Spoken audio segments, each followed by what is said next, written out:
Assalamu alaikum warahmatullahi wabarakatuh. This video is on celebration. Many people believe that there is only two celebrations. The two Eids, Eid al-Adha and Eid al-Fitr. The Eid after the month of Ramadan, the holy month of Ramadan, fasting. We have the Eid celebration, and then a couple months after we have the second Eid, Qurbani, sacrifice of our Prophet Ibrahim and Ishmael, peace and blessings be upon them. Now, what we're going to explain, it's going to be several situations. It's going to be, we're talking about Mawlud, celebration, just to explain. This one here, we're going to talk one section on the explanation. This section is to show people that say there is no celebration in Islam except for two is incorrect. More than 50% of the things we do in Islam is celebration. We want to talk about the prayers. The 5 prayers, which we'll do another video inshallah, on how we obtain the prayers. But we know we obtain it from the night of Miraj, and we're given the 5 prayers. But the rakats, Fajr has 2 rakat namaz, 2 salat. Zohar is 4 rakat namaz, 4 salat, 4 prayers. Rakat for prayers means 4 times you go up and down. And Asir is 4, Isha is 3, and Maghrib is 3, and Isha is 4. Why 2? Why 4? Why 3? Why this? We do it because that was the sunnah of the Prophet explained that we do this thing. But what people have to understand is that the prayers is remembrance, celebration of our prophets. Wait a minute. What is it? Yes, the prayers is celebration. Remembrance of event is a celebration. So you get that? Remembrance of an event is celebration. Let's look at the first one, Fajr. Fajr, the reason why it's 2. This is when Almighty Allah subhanahu wa ta'ala had forgive Prophet Adam, peace and blessing be upon him. When, remember they ate from the tree, we got to go back and listen to our video on Prophet Adam. When he, on creation, when he ate from the tree, and then he eventually Angel DRALI came and taught him words of apology, and then Allah subhanahu wa ta'ala forgive them. When he forgive them, and this was Fajr time, this was the morning time when Allah forgive them, and he went down and he prayed 2 rakat namaz, 2 rakat salat, 2 prayers. Almighty Allah says, for your gratitude, the last ummat will remember this event. So we are the last ummah, the followers of Muhammad, peace and blessings be upon him. The religion of Islam is the last ummah, the last followers of Allah subhanahu wa ta'ala. And they will remember you for this.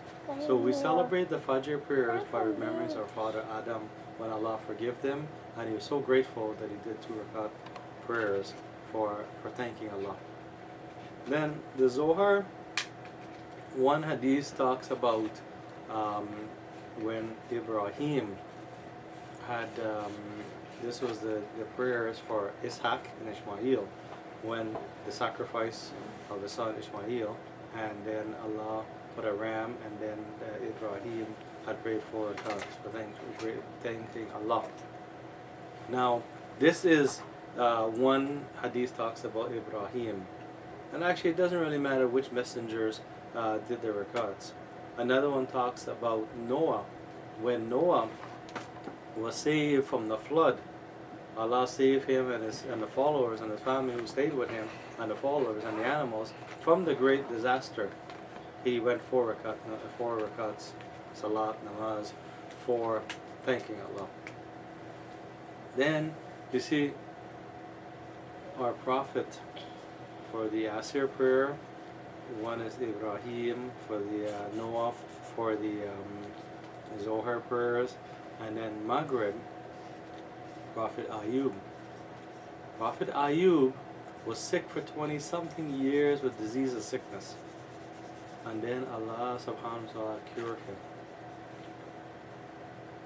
And he cured them by using water, which will be another subject inshallah. So he cured them from water, but that's another subject.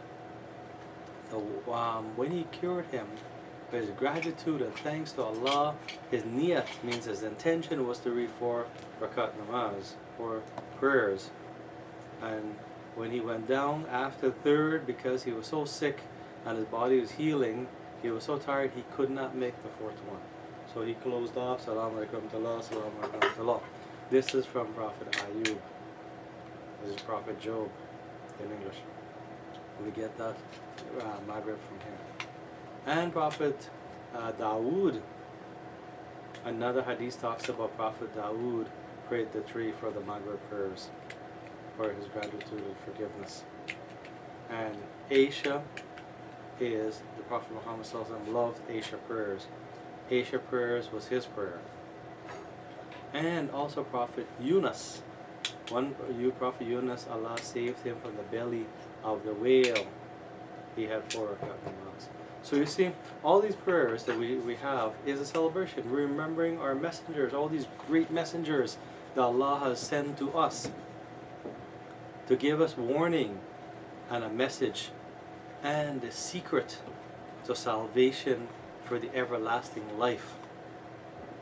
We remember their gratitude to Allah for what they have done and what Allah promised them. We will remember them. It's every 5 times a day we remember. So all these prayers are celebration.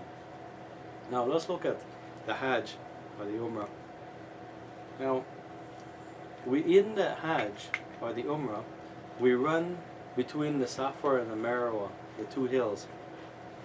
What kind of celebrations are running between 2 hills? No, sorry. What kind of act of prayer? I should say that. My mistake. What kind of act is prayers running between 2 hills? It isn't. It's remembrance of Hagar. May Allah be pleased with her, that looked after baby Ishmael. May Allah be pleased with him. Peace and blessings be upon him. When she ran out, the skin, well, water ran out. And she was running back and forth because the baby's crying, he's hungry, he's thirsty. And she's running back and forth 7 times between the Safa and Marwa.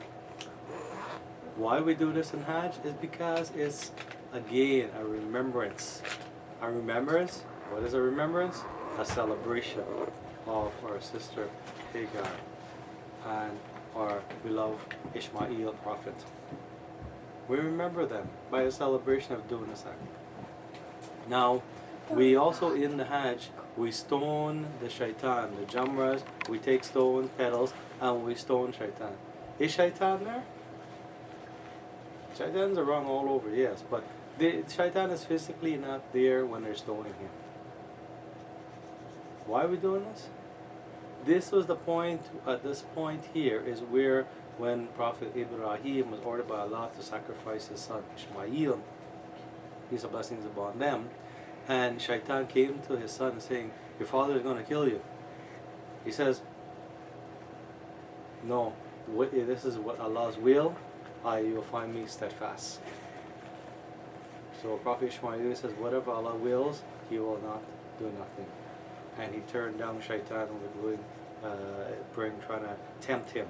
At this point is where he was tempted temptations. That's why we stone the Jamra. He's not there. It's again another remembrance, another celebration of the fate Ishmael had, peace and blessing on him, in Allah subhanahu wa ta'ala, knowing he's going to be sacrificed. But he says, if this is the will of Allah, he accepted, and not shaitan to come in his way.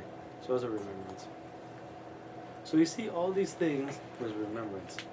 Now, Hajj itself. Hajj is the 9th of Zul Hajj, the month of Zul Hajj, the 9th. It can't be that day of Hajj cannot be on the 8th or the 7th or the 10th or 11th or 12th. It has to be on the 9th. It has to be on Mount Arafat. As we say, if you did all the ceremonies, celebration in Hajj, and you don't go to Mount Arafat, you die before that, your Hajj is not complete. The Hajj is Mount Arafat. Arafat is the Hajj. So, why do we have to go on the 9th of Zul-Hajj on that specific day? This is the question. Almighty Allah subhanahu wa ta'ala, when He sent